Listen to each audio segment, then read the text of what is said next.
Tonight, I wanted to discuss with you new research I've been doing into cancer therapies, and the more I do, the more I'm confused. Okay, um, the more I talk to Western doctors, the more I talk to people who have seen chemotherapy and radiation work for people, uh, permanently curing their cancer. The more I can't possibly believe that they are all lying. Now, I get on the Chris Beat Cancer site, and he just interviewed a gentleman that recently completed a documentary, and the documentary is called iCureCancer.com.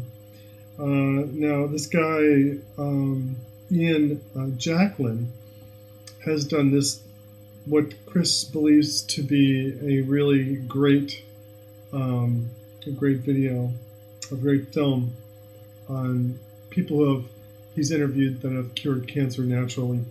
And I think that's great. I really do. And congratulations, Ian, on the film. Recently, Chris Wark at ChrisBeatCancer.com interviewed Ian Jacklin, and I watched the entire interview this evening. And I can certainly relate to their opinions, and particularly to Ian's anger. The gentleman is,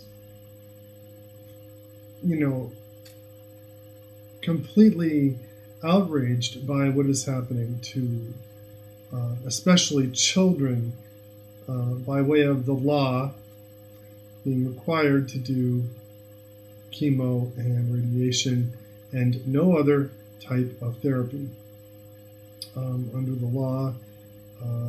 Very disconcerting to he and to Chris Wark. And I, of course, completely agree. I think it's absurd at the least and insane at its worst. But you also have to look at the real statistics. I am not a proponent of chemotherapy or radiation. And I do understand all of the background of cancer, the drug industry, the Rockefeller thing, and that whole insanity. I understand these things. But then again, if we visit St. Jude, it's really hard for me to believe that all those doctors and all those patients are so self-deceived and deceived directly that they would sacrifice on the altar of money the lives of thousands of children a year, showing a 3% cure rate for cancer. Now, from my research, I have seen statistics that show 50% cure rates for leukemias and other types of cancers, especially children. I see higher cure rates in young people. I do not see high cure rates statistically for older people. And as a person slightly over 40 myself, that concerns me. And I think that the progress in cancer for people in midlife is something that should be of alarming concern. Young people are very strong, they're very resilient, they can get better without any treatment at times. But it is disconcerting to me that when it is possible that some of Western established medicine is being treated unfairly by the holistic groups out there. You know, nothing is an absolute. And while I have always been one to condemn 100% of chemotherapy and radiation, I have seen it work for people.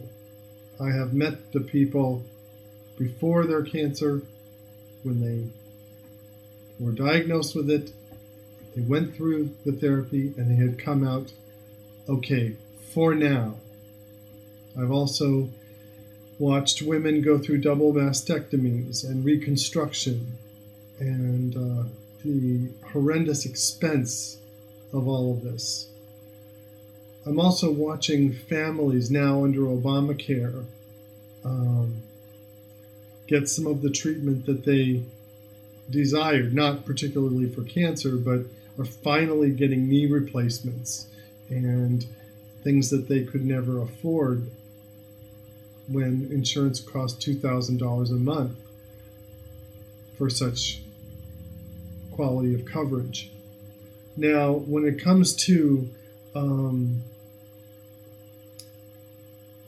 natural healing of cancers and degenerative diseases, of course, you know from my channel that I'm going to support doctors like Patrick Vickers and the Gerson Institute. And as you know, I healed myself of 17 different problems with the Gerson therapy. I think it's incredible. I think it's just the most wonderful thing in the world. I can't think of anything more beautiful in my life than when all of these symptoms started dropping off, including my allergy to cats. I mean, of all things. It not only healed my, progressive prostate issues having to do with cancer, but it cured my allergies. It cured my high blood pressure. It cured my GERD, my acid reflux. My vision improved. It just goes on and on. In fact, I sent a letter about a year ago to the director, Anita Wilson, at the Gerson Institute, listing the entire, giving her the entire list of maladies that I was cured from with the Gerson therapy. And I did it alone at home by myself. I mean, I didn't do it perfectly.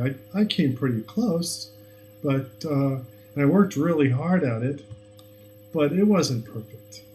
And yet, it worked really well for me. To this day, I'm in incredibly good health. I had my first head cold since 2009 last week. It was nasty. But as you can see, I'm all better. I used Gerson during that period of time.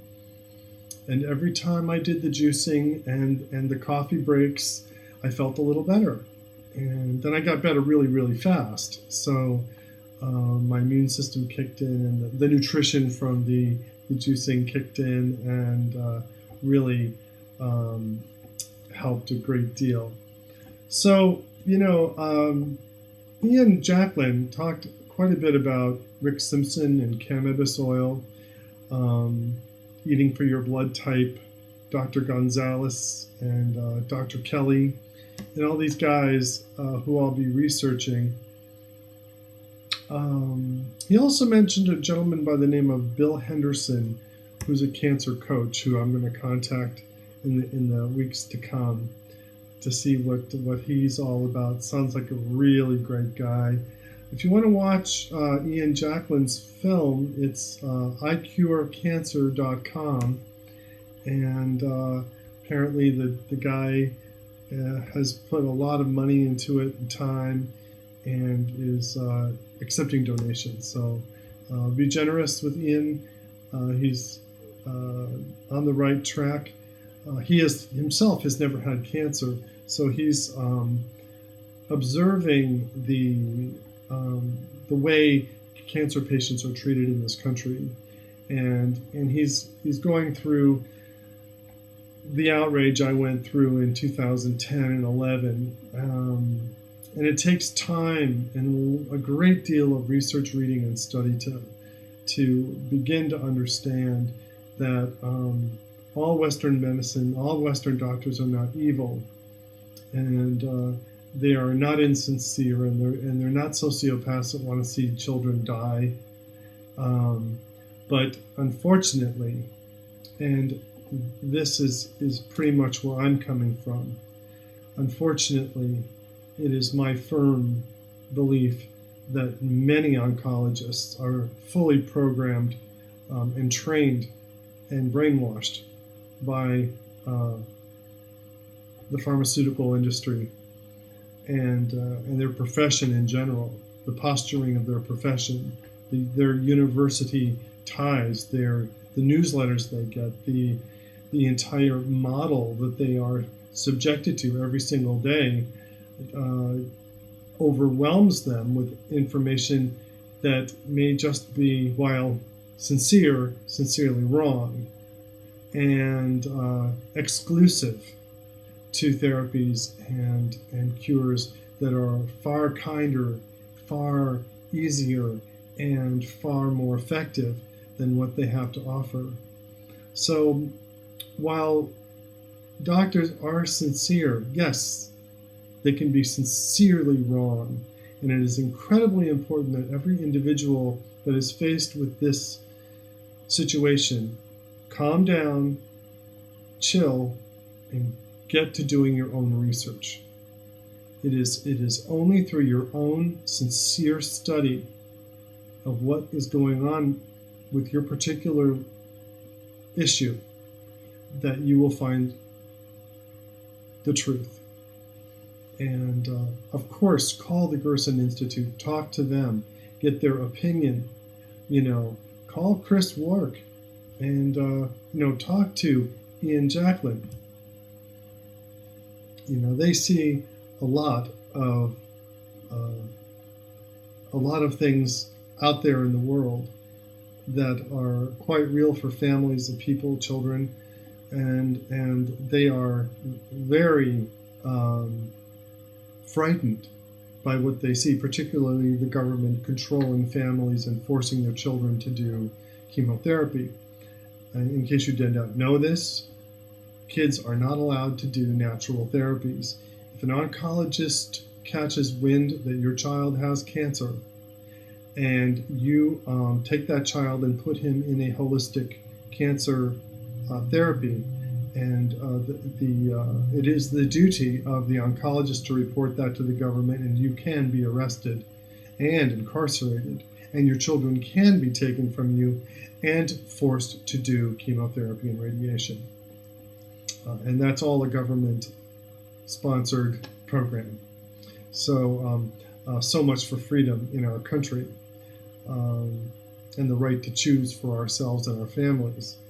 So in that regard, they are 100% correct. Dr. Patrick Vickers from the Northern Baja Gerson Center also has reported this to be a fact. So I believe that at this time that is the truth. That is what happens. Now, I'm not absolutely certain that oncologists are required by law to report families that take their kids out of state or out of the country for cancer therapy, but it is, I'm fairly certain that is the case. Now, in that regard, these guys have a really tough, they have a really strong point, and are very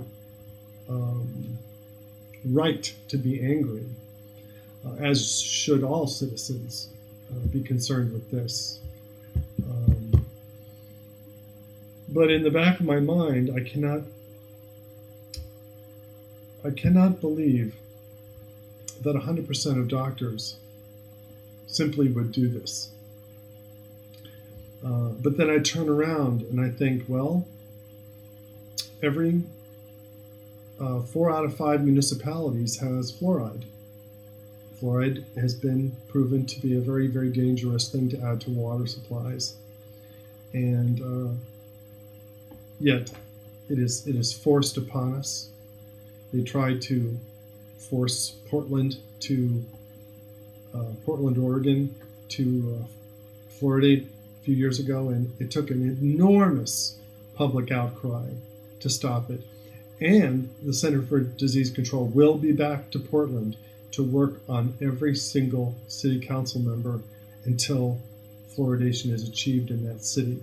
They send swarms of representatives to cities like Portland who get it voted out, and then they try to force it back in again.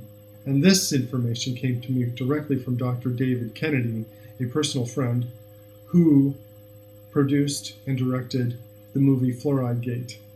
And if you haven't seen Fluoride Gate, it's at fluoridegate.com, .org, both.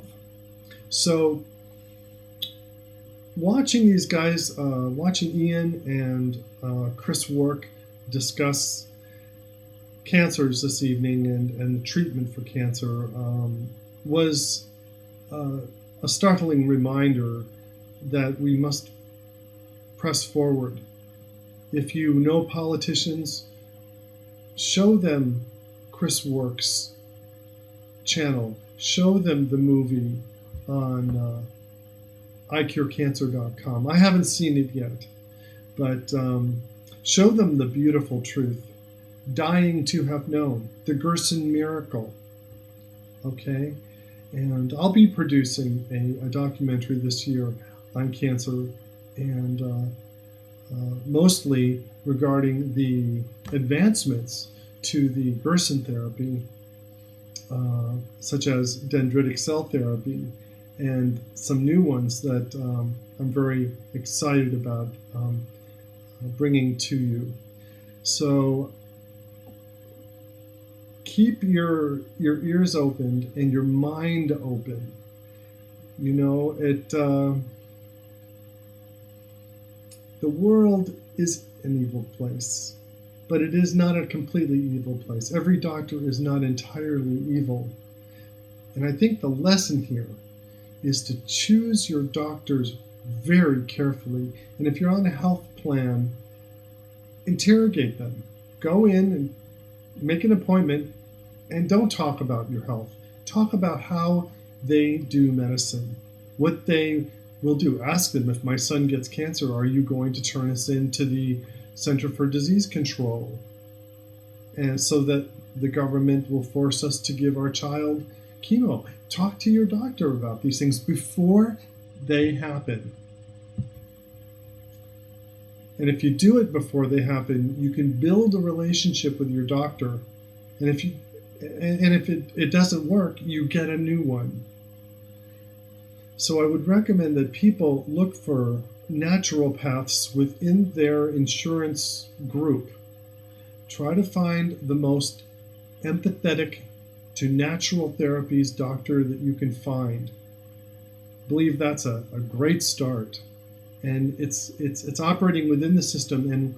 And when you do find such a doctor, tell your friends about it. Support that physician, because that physician is taking a risk by somewhat setting aside the more dangerous chemotherapies and radiation, and perhaps attempting to usher in legal natural therapies.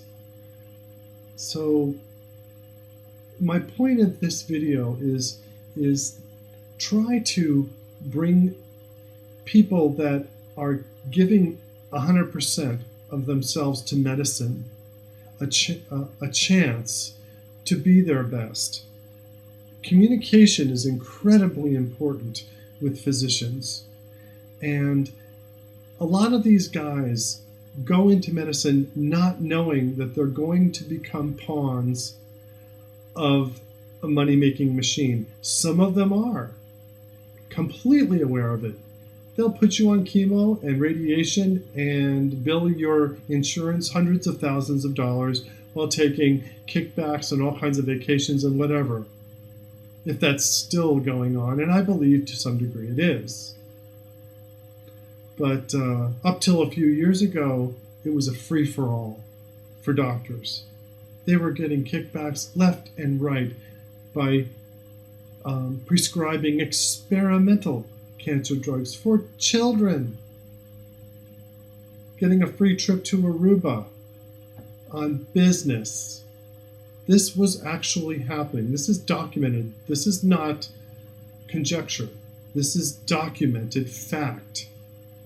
I believe that some of these problems have been minimized or lessened through the efforts of some notable people and some new laws within the medical community, but by no means has it been eliminated. You know, money will always corrupt, and that's what we're watching out for. So thank you for listening this evening. I hope you all have a wonderful week, and remember to watch the Growing Your Greens channel on YouTube. That's my buddy John Kohler's fantastic channel on how to grow amazing vegetables in your yard, how to build anything, how to do compost, what fertilizer is, what it isn't. He also owns the OK Raw YouTube channel. Incredible information on raw food eating and preparing. He also owns the discountjuicers.com, and I always promote him because he's the hardest working guy in the natural world. And I always appreciate what he does. So thank you for watching the Zimmermania channel and the EcoHealth Lab channel. We'll see you next time.